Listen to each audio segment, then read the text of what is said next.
ಕರಾವಳಿ ಜಿಲ್ಲೆಯ ಎಲ್ಲ IPS ಅಧಿಕಾರಿಗಳ ಒಂದು ಎತ್ತಂಗಡಿಯಾಗಿದೆ ನೋಡಿ. ಕರಾವಳಿಯಲ್ಲಿ ನಡೀತಾ ಇರತಕ್ಕಂತ ಘಟನಾವಳಿಗಳ ಬಗ್ಗೆ ಸರ್ಕಾರ ಬಹಳ ಗಂಭೀರವಾಗಿ ತೆಗೆದುಕೊಂಡಿದೆ. ಯಾರೇನೇ ಹೇಳಿದರೂ ಕೂಡ ನಾವು ಇದನ್ನ ಸಹಿಸೋದಿಲ್ಲ. ಆ ಭಾಗದಲ್ಲಿ ಶಾಂತಿ ಇರಬೇಕು. ದಕ್ಷಿಣ ಕನ್ನಡ ಜಿಲ್ಲೆ ರಾಜ್ಯಕ್ಕೆ ಬಹಳ ಮುಖ್ಯವಾಗಿ ಇರ್ತಕ್ಕಂಥ, ಅದು ಆರ್ಥಿಕವಾಗಿ ಆಗಿರ್ಬೋದು, ಶೈಕ್ಷಣಿಕವಾಗಿರ್ಬೋದು, ಅದು ಒಂದು ಮಾದರಿಯಾಗಿರ್ತಕ್ಕಂಥ ಜಿಲ್ಲೆ ದಕ್ಷಿಣ ಕನ್ನಡ ಜಿಲ್ಲೆ. ಮಂಗಳೂರು ಇರ್ಬೋದು ಅಥವಾ ಉಡುಪಿ ಇರ್ಬೋದು, ಆ ಭಾಗದಲ್ಲಿ ಶಾಂತಿ ಇರಬೇಕು. ಯಾರು ಶಾಂತಿಯನ್ನು ಕದಡೋದಕ್ಕೆ ಪ್ರಯತ್ನ ಮಾಡ್ತಿದ್ದಾರೆ ಅವರನ್ನು ನಾವು ಬಿಡೋದಿಲ್ಲ, ಯಾವುದೇ ಕಾರಣಕ್ಕೂ ಕೂಡ ಬಿಡೋದಿಲ್ಲ.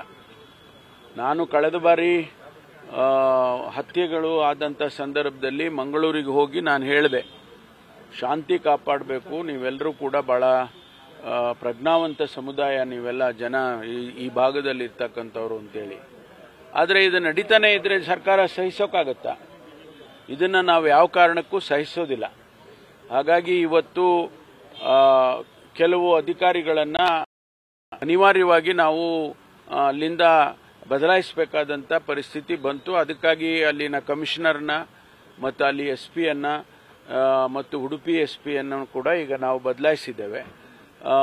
ಅವರಿಗೆ ಸೂಚನೆಯನ್ನು, ಕಟ್ಟುನಿಟ್ಟಿನ ಇದು ಕ್ರಮ ತಗೋಬೇಕು ಅಂತ ಸೂಚನೆಯನ್ನು ಕೂಡ ಮುಖ್ಯಮಂತ್ರಿಗಳಾಗಲಿ ನಾನಾಗಲಿ ಕೊಟ್ಟಿದ್ದೇವೆ. ಅದರಿಂದ ಇದನ್ನು ಬಹಳ ಸೂಕ್ಷ್ಮವಾಗಿ ಗಮನಿಸ್ತೀವಿ. ಇನ್ಮೇಲೆ ನಾವು ಏನೋ ಕೈಕಟ್ಟಿ ಕೂರೋದಿಲ್ಲ. ಯಾವ ಕಾರಣಕ್ಕೂ ಕೂಡ ಇದು ನಡೆಯೋಕ್ಕೆ, ಮುಂದೆ ಇದನ್ನು ನಡೆಯೋಕ್ಕೆ ನಾವು ಬಿಡೋದಿಲ್ಲ.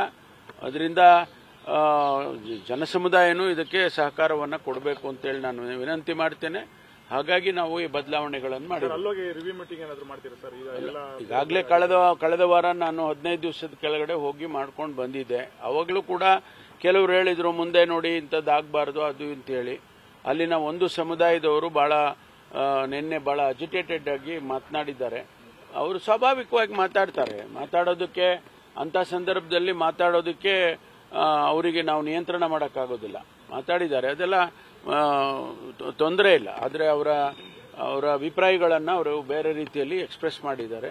ನಮಗೇನು ಆ ರೀತಿ ಇದಿಲ್ಲ. ಆದರೆ ಸರ್ಕಾರ ಖಂಡಿತವಾಗಿ ಇದನ್ನ ಬಹಳ ಗಂಭೀರವಾಗಿ ಪರಿಗಣಿಸಿದೆ. ಈಗ ನೋಡಿ, ಅದಕ್ಕಾಗಿ ನಾನು ಅಲ್ಲೇ ಹೇಳಿ ಬಂದಿದೆ ಒಂದು 15 ದಿವಸದ ಕೆಳಗಡೆ. ಅದಕ್ಕೆ ಸ್ವಲ್ಪ ಸ್ಟ್ರಕ್ಚರ್ ಮಾಡೋದಕ್ಕೆ ನಮಗೆ ಒಂದಷ್ಟು ಸಮಯ ಬೇಕಾಗಿತ್ತು. ಅದಕ್ಕೆ 15 ದಿವಸದ ನಂತರ ಅನೌನ್ಸ್ ಮಾಡಿದ್ದೀವಿ. ಈಗಾಗಲೇ ನಾನು ನಿನ್ನೆ ದಿವಸ ನಮ್ಮ DG ಅವರ ಜೊತೆ ಅವರು ಚರ್ಚೆ ಮಾಡಿದ್ದೀವಿ.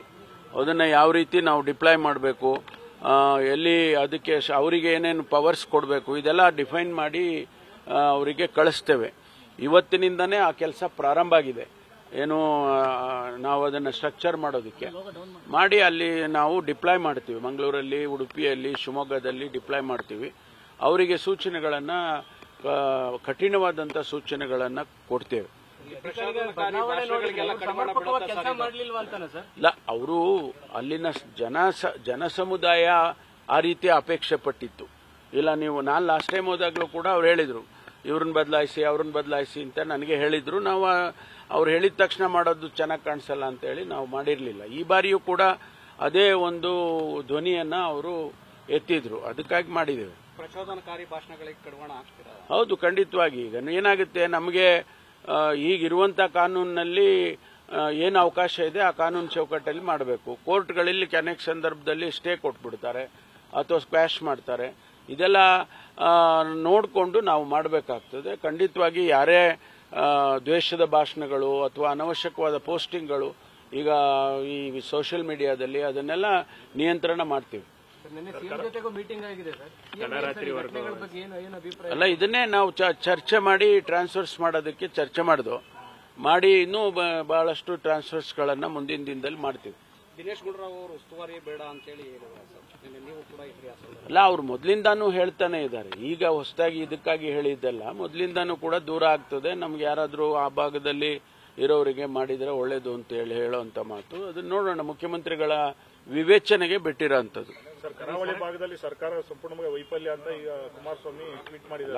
ಅವ್ರು ಹೇಳಬೇಕಾದದ್ದು. ಅಪೋಸಿಷನ್ ಅವ್ರು ಇನ್ನೇನು ಹೇಳ್ತಾರೆ, ನಾವು ಒಳ್ಳೆ ಕೆಲಸ ಮಾಡಿದ್ದೀವಿ ಅಂತ ಹೇಳ್ತಾರ?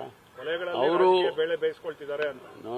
ನಾನು ಹೇಳೋದು, ನಾವು ಯಾವ ಭಾಗವನ್ನು ಕೂಡ ನಿರ್ಲಕ್ಷ್ಯ ಮಾಡೋದಿಲ್ಲ. ಅದು ಕರಾವಳಿ ಇರ್ಬೋದು, ಉತ್ತರ ಕರ್ನಾಟಕ ಇರ್ಬೋದು, ಇನ್ನೊಂದಿರ್ಬೋದು, ಯಾವ ಜಿಲ್ಲೆಯನ್ನು ಕೂಡ ನಿರ್ಲಕ್ಷ್ಯ ಮಾಡೋದಿಲ್ಲ. ಅದನ್ನ ಈ ಭಾಗದಲ್ಲಿ ಸ್ವಲ್ಪ ಹೆಚ್ಚಿನ ರೀತಿಯಲ್ಲಿ ಗಮನ ಹರಿಸ್ತಾ ಇದ್ದೇವೆ. ಈಗ ನಾವು ಮೂಲ ಹುಡುಕ್ತಾ ಇದ್ದೀವಿ. ಇದರ ಹಿನ್ನೆಲೆ ಏನಿದೆ, ಯಾರು ಇದ್ರ ಹಿನ್ನೆಲೆನಲ್ಲಿದ್ದಾರೆ ಅನ್ನೋದನ್ನ ಹುಡುಕ್ತಾ ಇದ್ದೀವಿ. ಆ ಹುಡುಕಿ ಅವರೇನಾದ್ರೂ ರಾಜಕೀಯ ಕಾರಣಕ್ಕ ಅಥವಾ ಬೇರೆ ಬೇರೆ ಏನಾದ್ರೂ ಕಾರಣಕ್ಕೆ ಅವರು ಇನ್ವಾಲ್ವ್ ಆಗಿದ್ರೆ ಅವ್ರ ಮೇಲೆ ಕ್ರಮ ತಗೊಳ್ತೀವಿ. Thank you.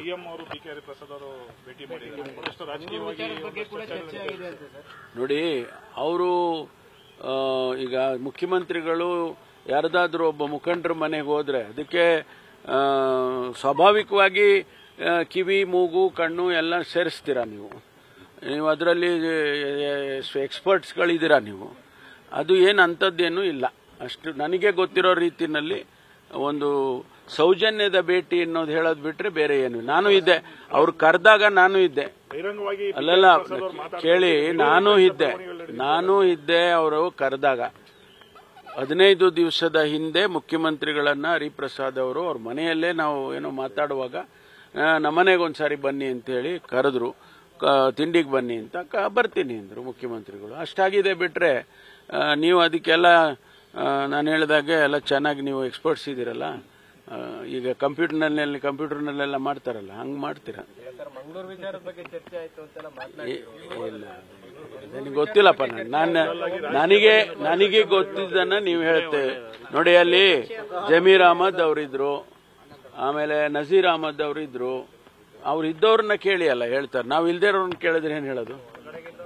ಹೇಳಿದ್ದು ಮುಖ್ಯಮಂತ್ರಿಗಳು ಹೇಳಿದ್ದು ಸರ್, ಮಂಗಳೂರು ವಿಚಾರ ಮಾತಾಡಕ್ ಬಂದಿತ್ತು ಇರ್ಬೋದು, ಸ್ವಾಭಾವಿಕವಾಗಿ ಬರುತ್ತೆ. ಯಾಕಂದ್ರೆ ಅವ್ರು ಮಂಗಳೂರಿನವ್ರಲ್ವಾ, ಮೂಲತಃ ಮಂಗಳೂರಿನವ್ರು ಹರಿಪ್ರಸಾದ್ ಅವರು.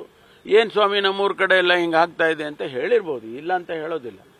ಅದಕ್ಕೆ ಬೇರೆ ಅರ್ಥ ಕಲ್ಸೋದು ಏನ್ ಗೊತ್ತಿಲ್ಲ ನನಗೆ. ಅದೆಲ್ಲ ನೀವು ಮುಖ್ಯಮಂತ್ರಿಗಳನ್ನೇ ಕೇಳಬೇಕು. Thank you. ನ್ಯೂಸ್ ಫಸ್ಟ್, ನಿರ್ಭೀತಿಯಿಂದ ನಿಮ್ಮ ಪರವಾಗಿ.